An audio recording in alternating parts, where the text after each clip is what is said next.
Hello अस्सलाम वालेकुम। आज हम बनाने जा रहे हैं दूध की सेवई, जिसके लिए हमने ये 2 कप सेवई लिए, 2 से 3 इलायची लिए, इलायची के जो हमने बीज निकाल दिए थे, 3 से 4 लौंगे लिए, चीनी लिए। अपनी ज़रूरत जितना आप टेस्ट लेते हैं मीठा, उसके हिसाब से आप चीनी ऐड कर दिएगा। ये ना साबित नारियल है जो हमने काट दिया है। ऑयल हमने गर्म करने के लिए रख दिया था। कुछ लोग दूध गर्म करके उसके फ़ौरन बाद सेवइयाँ ऐड कर देते हैं, मगर हम सेवइयों को फ्राई करेंगे। ये ऑयल गर्म हो चुका है। अब हम इसमें लौंग और इलायची के जो दाने निकाले हुए थे वो ऐड करेंगे। जब ये लौंग थोड़ी साइज़ में बड़ी हो जाएंगी, इसका मतलब अब ये रेडी है। इसके बाद हम फ़ौरन से सेवई ऐड करेंगे। इन्हें हम हल्की हल्की सी लौंग और इलायची को ब्राउन कर देते हैं। ये लौंग ब्राउन होने का तरीका ये होता है कि ये थोड़ी सी अपने साइज़ को बढ़ा लेती हैं, तो इसका मतलब ये रेडी है। इसके फ़ौरन बाद हम ये सेवइयाँ हैं इनको ऐड करेंगे। ये हमने सेवई ऐड कर दी है।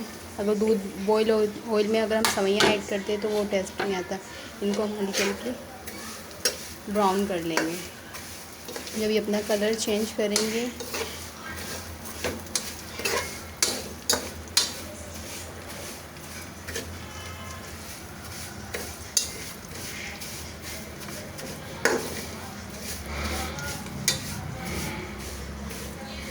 जब तक ये अपना कलर चेंज करें तब तक के लिए हम इन्हें चलाते रहेंगे ताकि ये जले नहीं और लगे नहीं।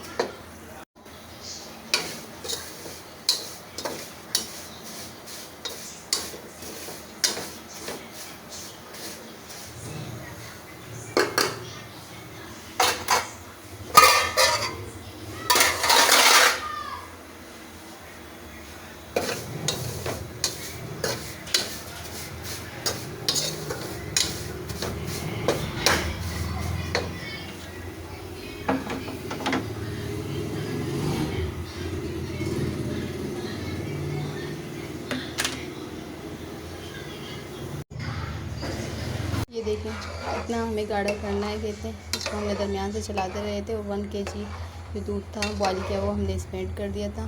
तो ये बन के रेडी हो गई है। कलर भी बहुत अच्छा है और खाने में भी आपको मज़े की लगेंगी। अगर वीडियो अच्छी लगी तो लाइक करें, शेयर करें। अपना बहुत सारा ख्याल रखिएगा। नई वीडियो के साथ हम दोबारा मिलते हैं। तब तक के लिए अल्लाह हाफ़िज़।